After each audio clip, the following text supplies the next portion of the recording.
Today we're going to jump back into Genesis.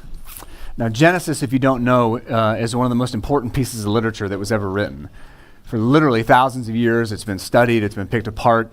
Genesis has formed the way we view our relationship with other people. It has shaped the way that we view the beginnings of the universe. For thousands of years, this has been a pinnacle book. And so we've been taking now several months to work our way slowly through this book to try to understand what it says and, just as importantly, what it means for us today in now 2025. So Genesis is full of people. What I love about Genesis is that people are presented not as perfect, but as they are. You know, a lot of times it's like, look at your own patriarchs. You know, they're a bunch of crooks and they're a bunch of liars. And it's like, yeah, because that's how they are. That's how they really are. And so what you see in the book of Genesis is God working through very sinful, very messy, sometimes confused, wayward, well-intentioned people that sometimes do terrible, awful things, sometimes do beautiful things. It's real life, real people. So what I love about Genesis, and what I love particularly about where we're going to be here in part 7 now of Genesis, so we're going to be in chapters 34 through 41 for the next couple of months. And in there, you're going to see a bunch of real people that we get to learn from. Today especially, we're going to meet some tragedy in these people, and there's something to learn from them. So we learn about God, we learn about who he is and how we are as people, but we also just learn about ourselves, how to relate, how to be godly. There's so much in the book of Genesis. And this part 7, I titled Seeing God in the Hardship, because it's one hardship after another. There's just a lot of difficulty in these early chapters. So the question I want to ask for the next 2 months, basically every Sunday, because I think this is valuable for us today, is how is God shaping you through your struggles? I've heard it said, and I like to say, never waste a good crisis. Never waste a good crisis. What is God doing in you rather than just being like, why is this happening? Because God promises it's going to happen.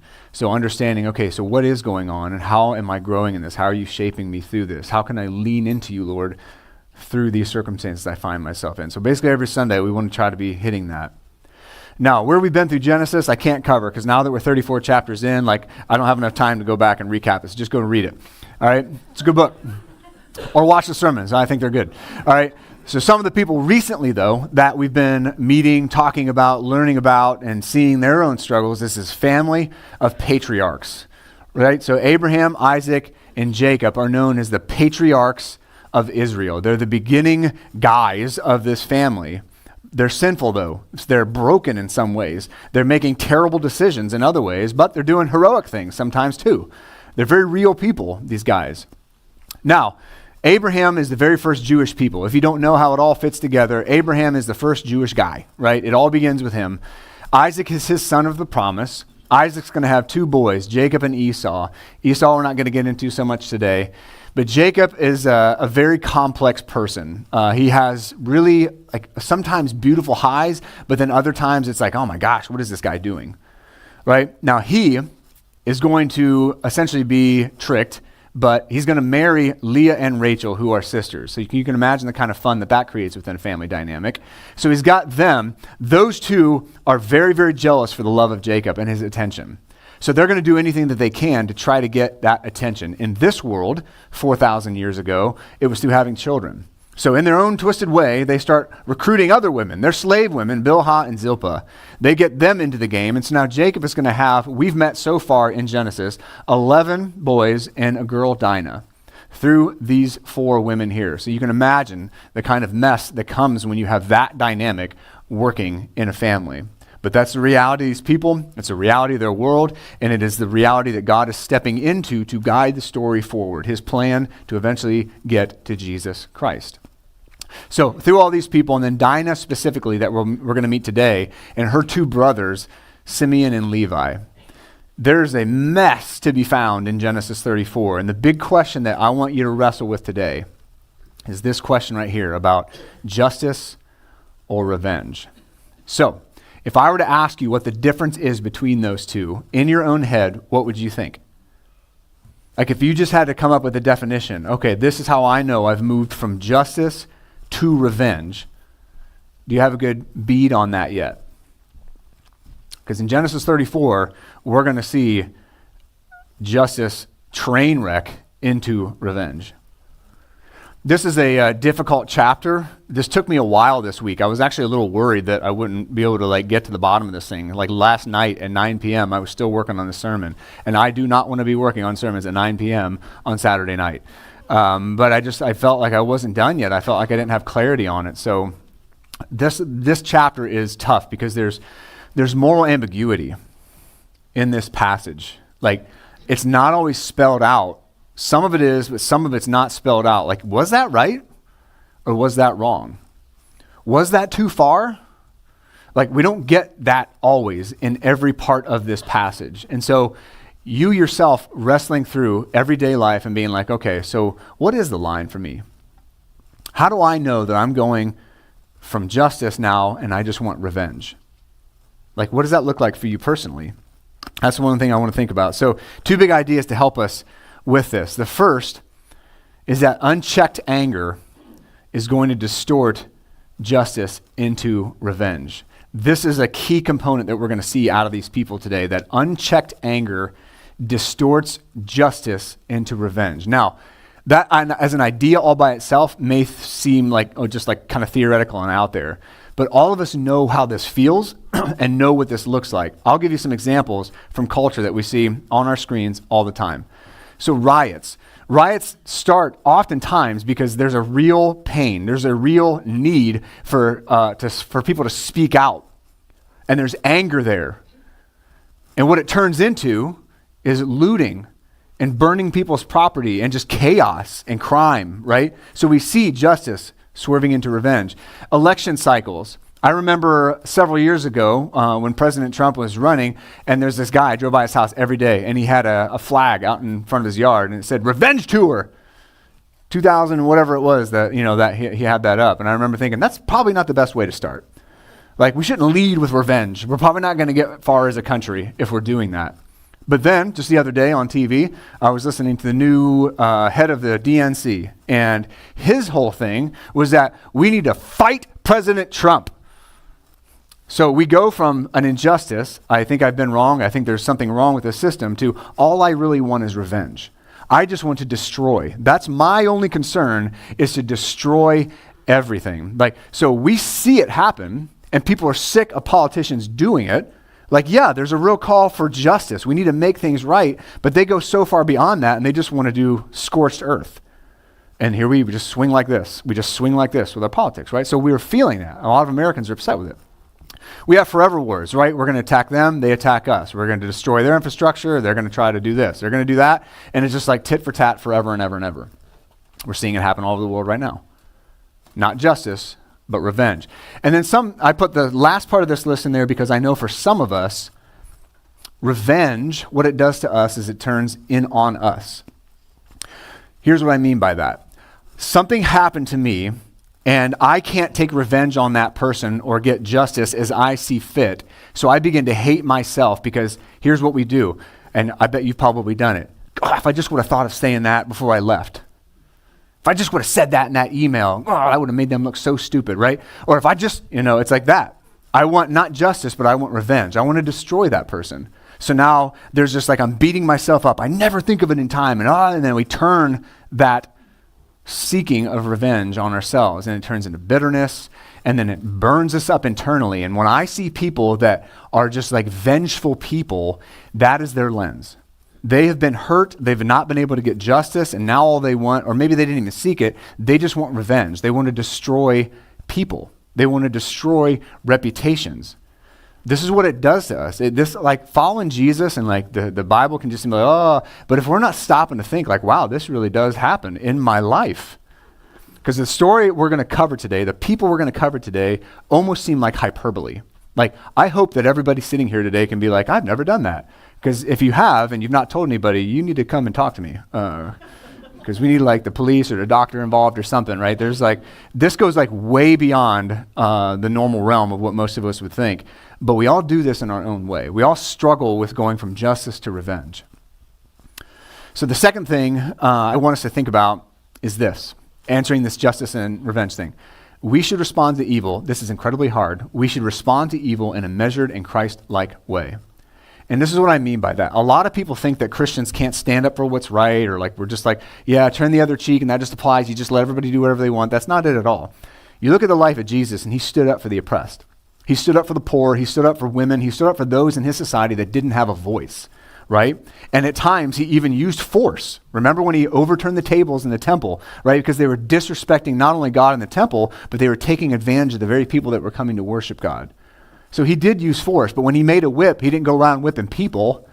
He just used it to chase animals out, right? So there are times when there are injustices that are going to need to be met with force. But if we are left to our own devices, the verse we read this morning is that we will tend to go too far. Because our anger, our hate, our bitterness, our rage, our lack of maybe past injustices, or like past justice, I should say, all that stuff we're going to bring that to bear. So this is very real world stuff, and I see it eat people up all the time. All the time. So again, our balance here, justice or revenge. And I want you thinking in your life, how do you define the line between those two? How do you know you've gone too far? So I want to start this off with our reflection passage from this morning, from James 1, verse 20, the second half of what we read this morning. Human anger does not produce the righteousness God desires. And I hope by the end of today, you'll be able to see what our human anger, what your human anger can do to you, and how it really can distort your sense of justice and shove you into revenge mode really, really quickly. All right, so let's jump into these complex and complicated people here. So Leah, so we're going to start getting introduced to the people that this is happening to. So Leah's daughter Dinah, whom Leah bore to Jacob, went out to see some of the young women of the area. Okay, so context here. So this is actually a dangerous thing. It doesn't seem like it. It's like, okay, Dinah's just going to go out and she's going to meet some of the ladies, right? But like, well, what's going on? So to back up just a second, he just got done meeting with his brother Esau. Like, so think about it, like he was kind of in the north, right? And now he's heading southwest. And during that journey, he's in an area, Jacob and his family are in an area that's not necessarily friendly to them. So for her to go out and do this is not really a safe thing. On the other hand, Jacob is supposed to be responsible for the care and protection of his daughter. Like that's his role. Because the brothers are not here right now. This should have been Jacob should have been like, let me go out with you. I need to protect you because I have no idea where we are or who's out here. So there's like a couple of things here that can kind of go under the radar as we're reading this, but this is actually setting up kind of a dangerous situation. Now Leah, as a reminder, Leah, just in case you don't know how this family fits together or can't remember, she's got some kids with Jacob. Reuben, Simeon, Levi, those two right there are going to play huge into today, like into the madness that we see. Judah, who is a direct ancestor of Jesus. Issachar, Zebulun, and Dinah, who we've already mentioned. So that is her. That group right there is her children. Just so you know how this fits together for later. All right, so verse 2. When Shechem, so this guy, Shechem, son of Hamor the Hivite, who was the region's chieftain, so Hamor's a big deal in this area. Shechem saw her, he took her, and he raped her. That right there is the start. It's cruel, it's unfair, it's genuinely evil and wrong, what just happened. So I want you to understand the way these brothers are going to react to this. We do have to understand this is a very natural feeling. Like this happened to their sister. If this happened to my daughter or my sister, my first response, I have to admit, would not be to go and just immediately forgive the person. I would want to find them and I would want to have a different kind of conversation with that person, right? That would be my response as well, right? So I just want you to understand, it's not just the physical thing that happened to her. In this culture 4,000 years ago, she is not going to be able to get married. So what he did is he took everything from her, because she's not going to be able to enter into a legitimate marriage after this. Nobody's going to want her after what has happened. So he has literally just destroyed her life because of what he had done. Shechem is not a good guy. So I just wanted to start us there. It's heavy. It's a heavy passage, but I just want you to understand kind of culturally what's happening here. So verse 3 then. He became infatuated, right? So now we have like this kind of toxic love, this infatuation that is just unhealthy and twisted with Jacob's daughter Dinah. He loved the young girl and spoke tenderly to her. So this is like, this guy, again, this is not a good situation that we find here. This is the evil just like pouring out, and now it's like, okay, so what now? So this is his reaction. He says, "Get me this girl as a wife," he told his father, after he's just destroyed her. Jacob then, for his part, he heard what Shechem had done, and he had defiled his daughter Dinah. But since his sons were with his livestock in the field, he remained silent until they returned. So we don't, again, the ambiguity of this passage, we don't know why he did this. I would not just sit around silently if this had happened to my own daughter. I would not. So the question is he fearful? Is he trying to be measured? Is he stepping back and saying, well, I know what my sons are going to do, so I'm just going to kind of step back and let them do this? We don't know. We really don't know what's in his heart because he doesn't come back in until later. But remember, he was responsible for his daughter. So meanwhile, Shechem's father Hamor came to speak with Jacob. So father to father. Awkward. But Jacob's in the meantime, Jacob's sons returned from the field when they heard about the incident. So now like the gossip mill is like going. And they were deeply grieved and very angry. They as a family felt this deeply because this had happened not just to her, but to them as a family unit. Like rightly, they were upset and enraged by what has happened. But this act was committed against Israel, and that's the first time in Genesis the whole family is referred to by Israel. So an outrage against this whole family by raping Jacob's daughter. Such a thing should not be done. And again, as we go through this passage, I just want you asking, I just want you wrestling. Again, this is extreme, yes. This is something that still happens today, yes. But in your own circumstances, I don't know what those look like, but how do you move from justice to revenge? What does that look like for you? How can we pursue even harsh consequences and harsh punishments for people that rightly deserve them? But how do we stay measured in that? That's the difficult part. That is the difficult part. So, because that should not be done. That is an evil act that he did. Hamor said to the sons, so now we're shifting, not talking to Jacob anymore, but now he realizes he's dealing with the sons. My son Shechem has his heart, again, this twisted love that he has his heart set on your daughter. Please give her to him as a wife. So just to be clear, there's no admission of guilt. Don't miss that. Neither the son nor the father is owning any kind of guilt in this. They're just like, hey, well, let's just work this out. Let's get her married. Let's have this little plan together, and we're going to see this plan as it unfolds. But this is all that he wants. Then again, we're seeing Jacob take a step back. And here's the issue I have to take up with Jacob as I read this passage, is he as a godly man is stepping back and he knows his sons, and this is the beginning kind of the end morally for this group of men. They only get worse from here on out. And so he is a godly man stepping back and saying nothing and letting these young guys who need guidance and need a steady hand, he's letting them just kind of step forward, not in wisdom, but in wrath. So this is a lesson from history, a lesson from life. 4,000 years later, it's no different. When godly men won't step up and say something, when they sit around inactively and they're more worried about themselves and they don't have the courage to actually say something, bad things tend to happen. Bad things tend to happen, and we're going to watch it happen as Jacob just kind of slinks into the background and removes his hand from his family. So here's the plan. Here's the scheme. Basically, these two guys, Hamor and Shechem, they say, hey, this is what we should do. I'm not going to talk about what happened, but let's intermarry. Let's mix our families up, and you guys can become one of us, and you guys can share all your stuff with us, because in case you don't remember, Jacob and his family are pretty wealthy at this point. Right, lots and lots of stuff. So that's what they pitched to them. Then, verse 11, Shechem said to Dinah's father and brothers, grant me this favor, and I'll give you whatever you say. Demand of me a high compensation and gift, and I'll give you whatever you ask of me. Just give the girl to be my wife. Again, this unhealthy, sick infatuation with this poor girl Dinah. And so again, no admission of guilt. Like, we don't really know what he's doing here. Does he have a guilty conscience maybe? And he's like trying to offer a gift? Or is he just like trying to buy his way out of trouble? Is he just trying to buy what he wants? We don't really know. We don't know the guy's heart. That's what another difficult part of this passage. These are very human people with very serious flaws that are being presented just kind of as is. And the author is not commenting a lot.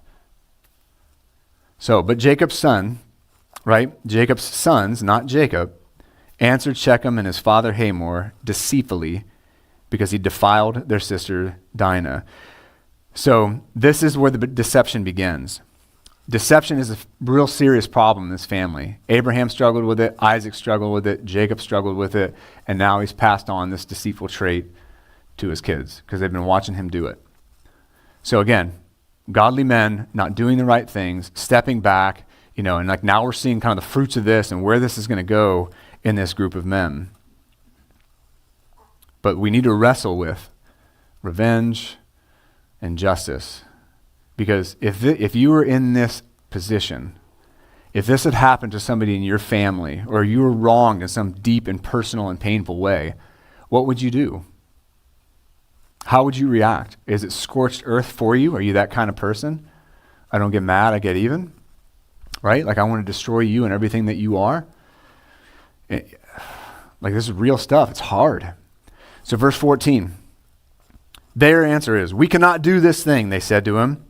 "Giving our sister to an uncircumcised man is a disgrace to us." So I just, as a cultural note here, circumcision was supposed to be a mark of life and blessing to the nations. God said, "You're my chosen people, Israel," right? You are going to be mine, and through you is going to come the Messiah, Jesus Christ, one day. And circumcision is going to be a very personal mark on a very personal part of your body, men, to remind you that you are mine and you are people of the promise. So what they're about to do is they're going to turn something that was meant for life and blessing to the nations, and they're going to turn it into cursing and death for the nations.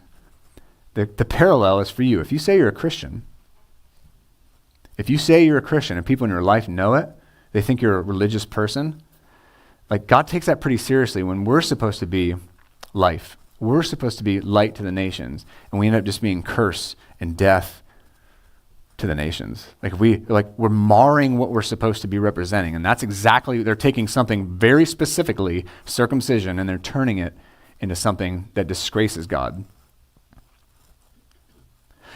We'll agree with you on this condition: if all your males are circumcised as we are. That's a big ask.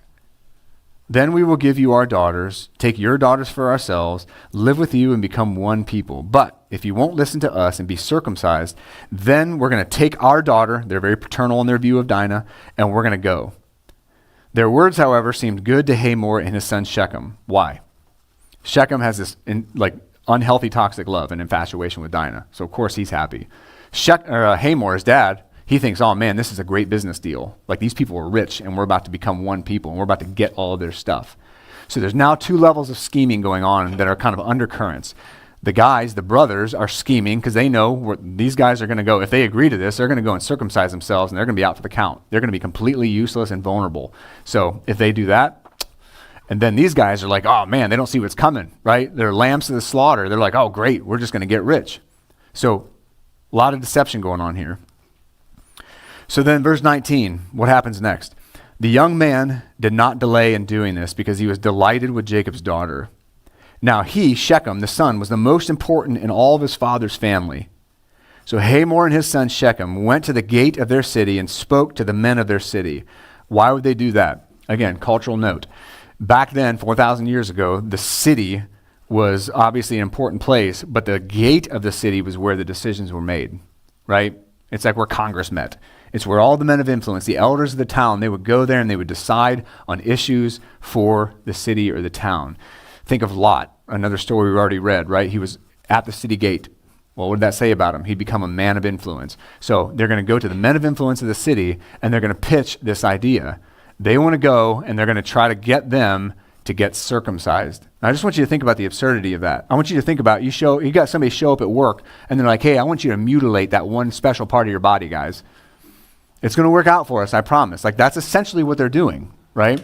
So they say to them, here's how they start to build their argument for these guys. These men are peaceful toward us, i.e. we can take advantage of them. Let them live in our land, and move about in it, for indeed the region is large enough for them. Let's take their daughters as our wives and give our daughters to them. And the guys are like, okay.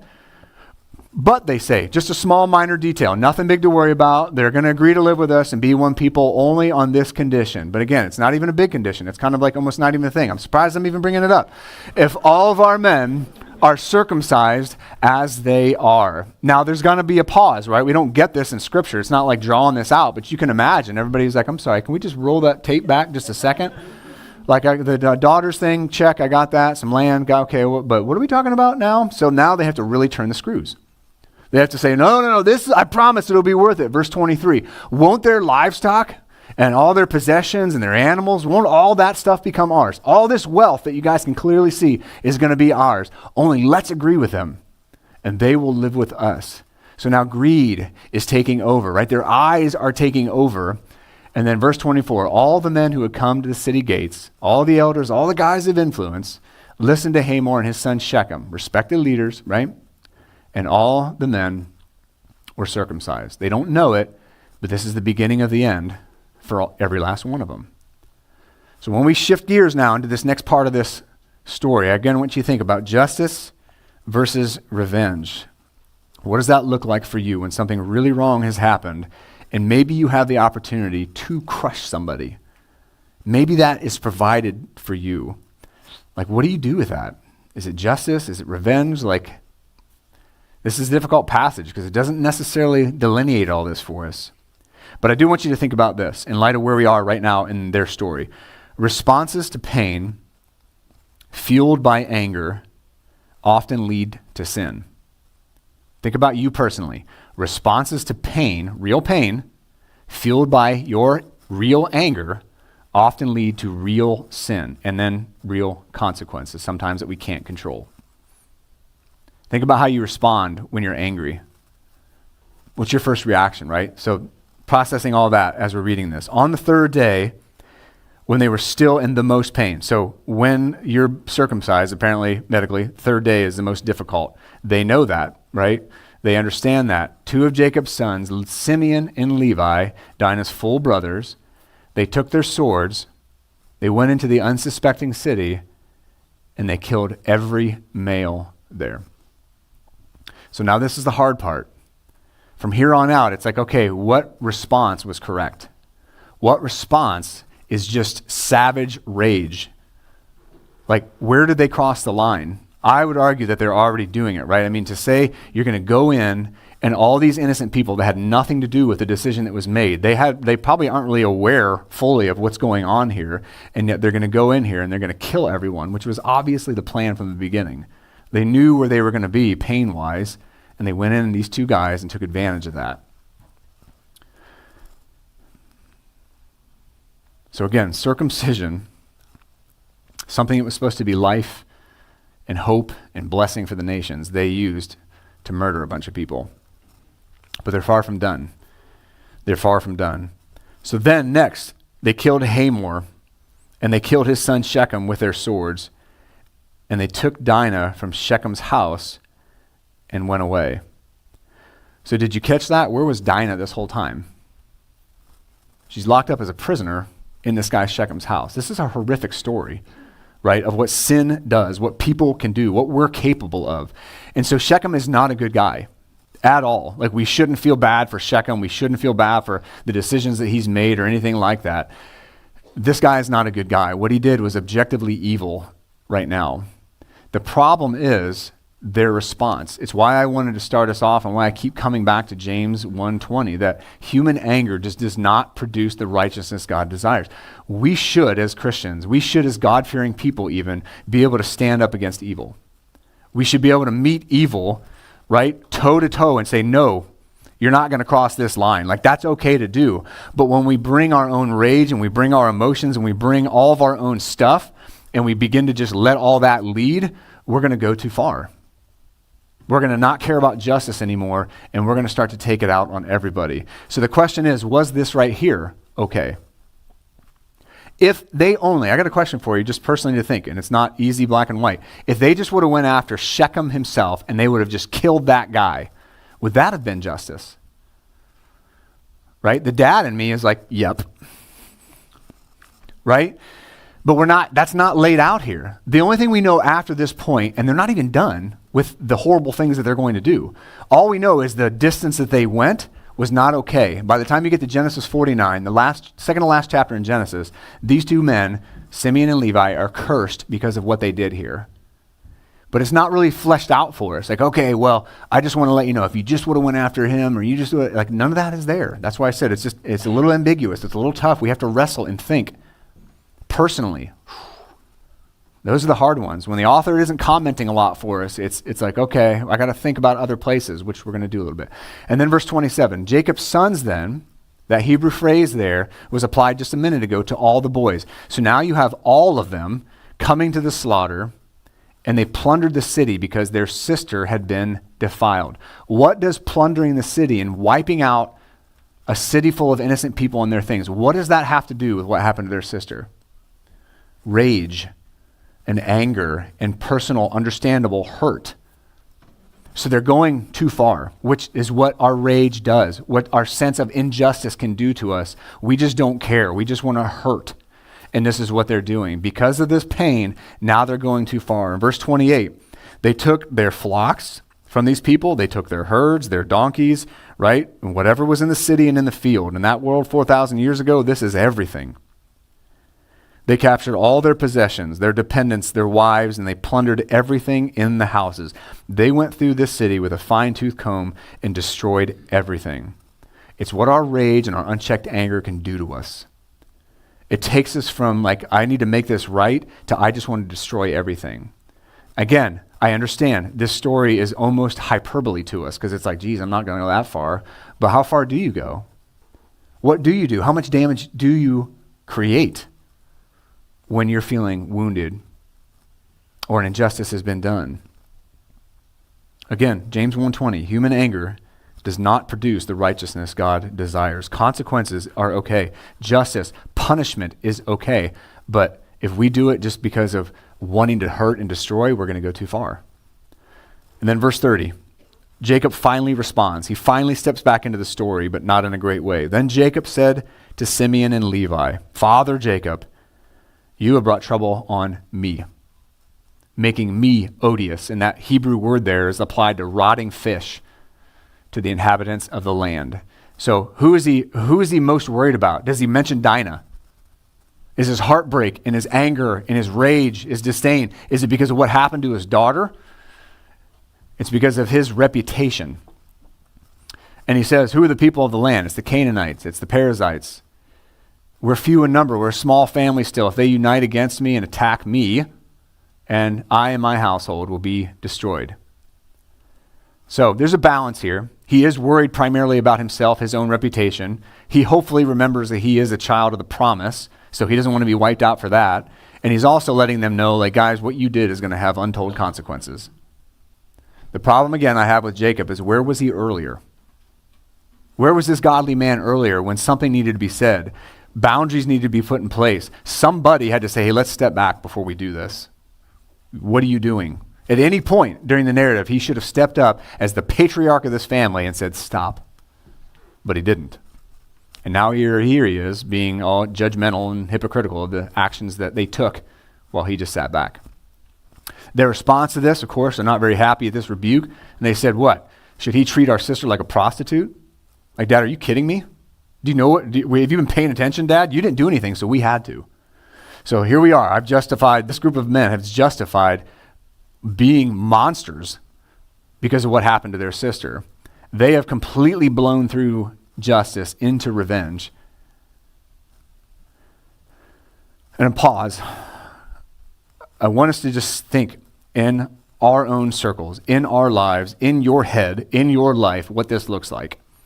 Again, to say it again, to make it clear, I understand this story almost seems like hyperbole. It just seems like craziness. And this is an extreme example, but you have to be able to take this and say, God, what do I need to learn about myself? Because here's what it looks like for us. A few examples. People say this all the time. You know I don't mean what I say when I'm mad. Or I don't get mad, I get even. This is very worldly. This is very unchristlike, ungodly ways to think. You know I don't mean what I say. Well, what about when you're happy? Do you not mean that? How about when you're confused or sad or any other emotion? Am I just not to trust you when you have any kind of emotion? No. Like, we need to understand when we do that right there, you know I don't mean what I say when I'm mad. Yes, you did. You said it because we have a close personal relationship and you knew what would hurt me. And so you said it because you wanted what? Revenge. You wanted to hurt me. You weren't concerned about justice anymore. You just wanted to specifically hurt me. And again, that idea of I don't get mad, I get even is, man, like if you're a follower of Christ, that needs to not be a part of your thinking at all. Other things we do, besides words, we throw things, we slam things, we punch walls, right? I know guys that do this and some women, we want to take it out on the cabinets. We want to take it out on doors, right? There's been an injustice. I've not been heard and I want revenge, and I'm going to take it out on this door or the wall. Then you got guys walking around with casts. What happened? Oh, I fell, right? Or maybe more for you, maybe you trash people online. You go to social media, you start to gossip. You go to work, you tell stories. You go to school, you try to trash people there. Something happened to you, and now you're bringing in whole circles of people. As a Christian, mind you, right? Because I'm trying to think about followers of Jesus here. We bring people that aren't even a part of it, and we make them a part of it in an unhealthy way, not because I want justice, but because I want revenge. And then I've seen this one. This one is always kind of odd, but I've seen it happen. I make somebody else pay for a sin committed against me. Again, it's that internal sense of injustice. Something happened to me. I can't do anything to them, so I'm going to make them pay. It's dads coming home and at the end of the tough day, and they take it out on their wife and kids. Right? It's a mom that's all upset and angry, and she's like punishing her kids and just all over them, or she's like all over her husband, or like you go home, you got a friend that calls to check in on you, and you just explode on them, right? You take it out on them because I can't do anything there. And you add a lifetime of that, 5, 10, 15, 20, 30 or more years of that kind of like just internalizing, and we start to do this a lot. I see it. And again, the examples I gave from earlier, right? We see it happen in riots, the election cycle, forever wars, turning to self-hate, bitterness, and people like the lens, when you burn up internally like this with this stuff, the lens that we wear, everything gets filtered through that. And it just begins to warp our emotions. It begins to warp how we think. It begins to really warp our sense of justice. And we just want to hurt people. Like I watch this, from my seat as a pastor, I watch it in people that I care about. Them being warped by injustice and just a desire for revenge.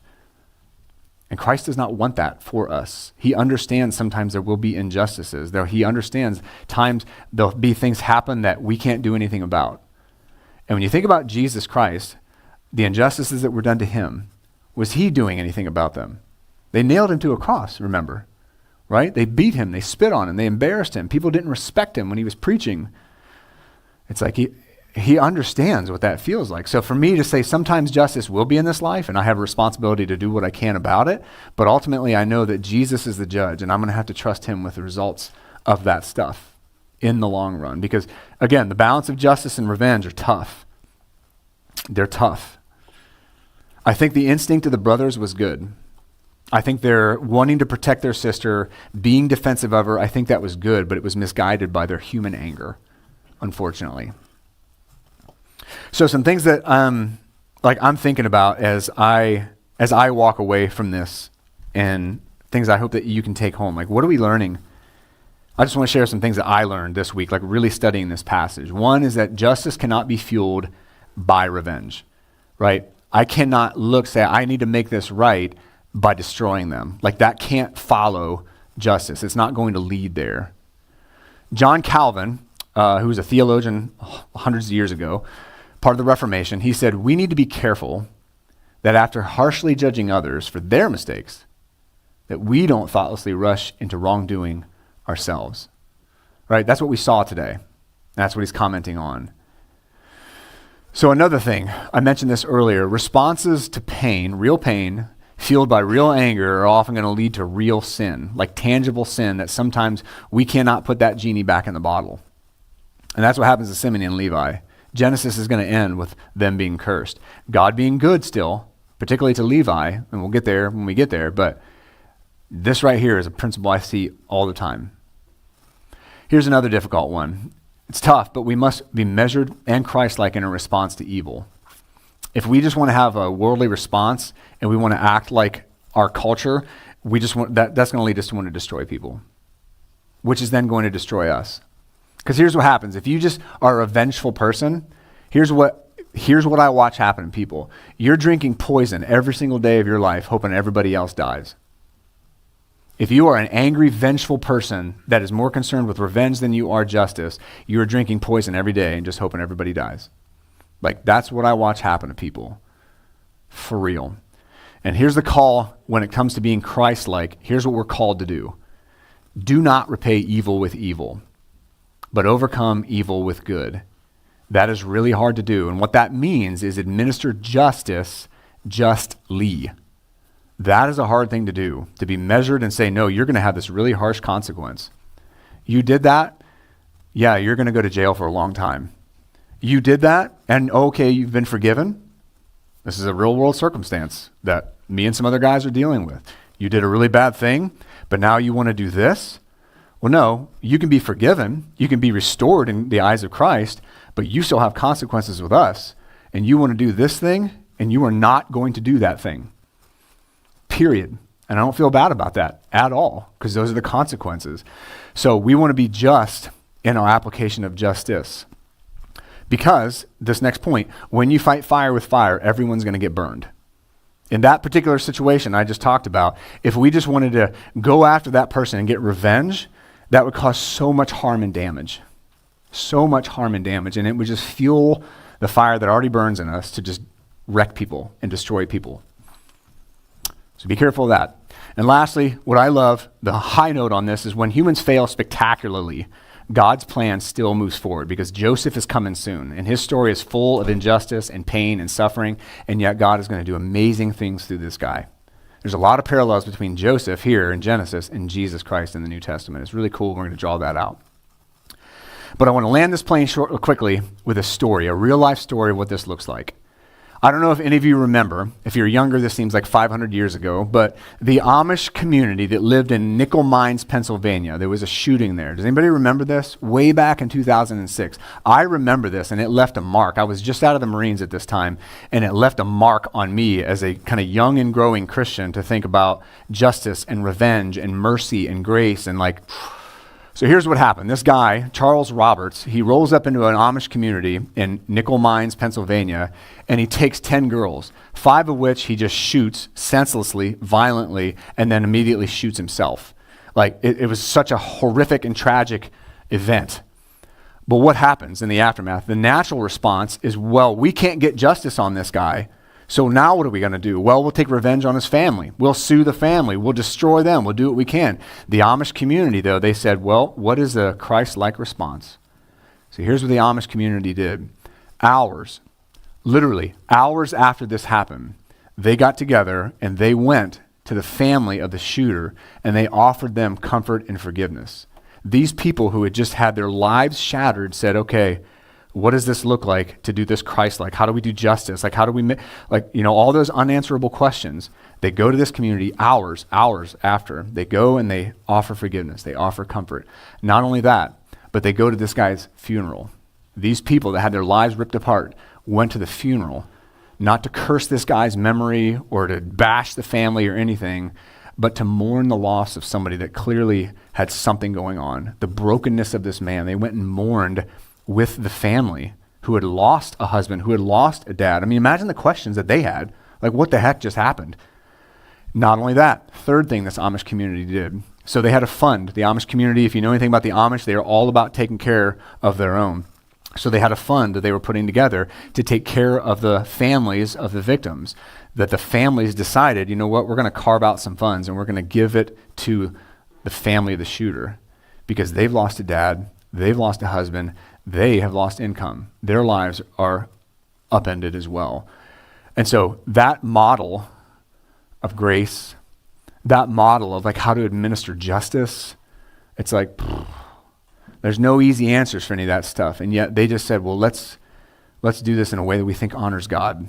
And so, man, they did what looking back, I'm like, I can't even imagine doing that. But they did.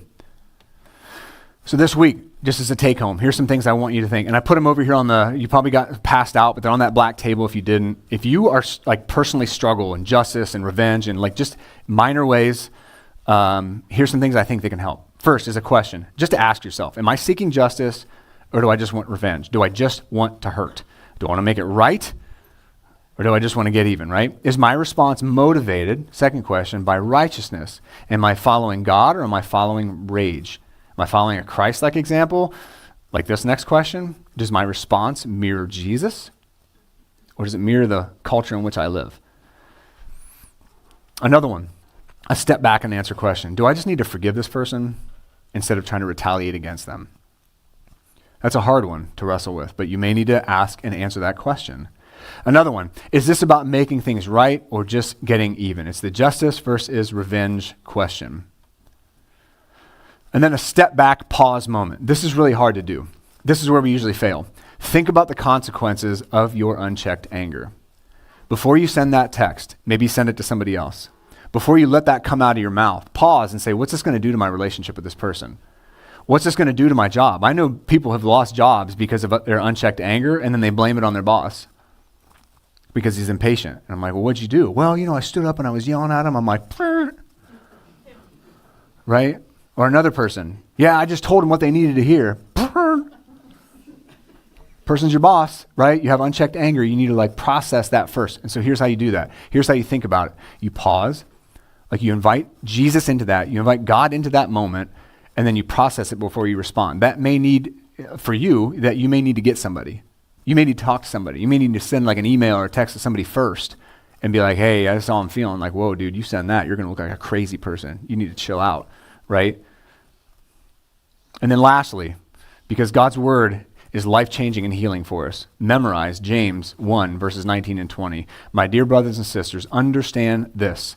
Everyone should be quick to listen, slow to speak, and slow to anger. When we get mad and angry, we get our fists balled up, this passage is be slow to speak and slow to anger. Release that. Verse 20, for human anger does not accomplish God's righteousness. Human anger, your anger, is not going to get you what you think. It's not going to get you justice. It's going to get you revenge, which may in the moment feel okay, but it may cause irreparable damage. It may do things that you never, ever imagined to others and to your own soul. Really process this.